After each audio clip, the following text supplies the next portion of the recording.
It's a typical winter's day in Linköping, idyllic in the snow and a relatively safe corner of the world.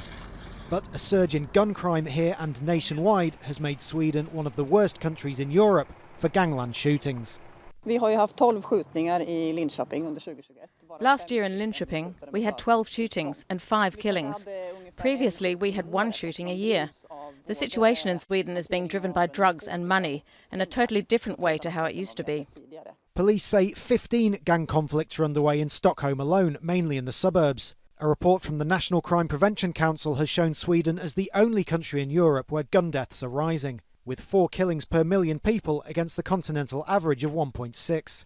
In 2021, there were 342 shootings and 46 deaths. In the southern city of Malmö, 6 months of police raids 2 years ago began a period of calm. But with drugs and guns flowing into Malmö over the bridge from Denmark, a solution to the violence seems a long way off. Sam Ho is a former high-ranking gang member in Malmö. Now he works with young people to try and keep them out of criminal gangs. We meet in Varnhem, scene of a triple murder in 2018 and where there was another deadly shooting last week.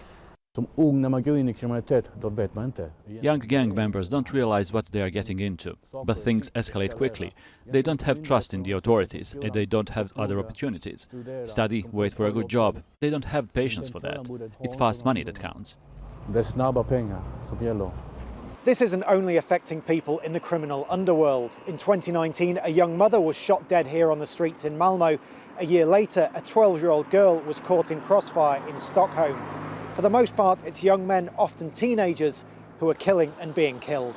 Crime is now a major electoral issue and a sensitive one, after national studies linked it with immigration. Most of the individuals in Sweden using firearms as a method of violence are immigrants, second-generation immigrants, but we also know that the victims of such crimes are also immigrants. People have been afraid for being called racists. If we do not talk about this, then we cannot solve the problem.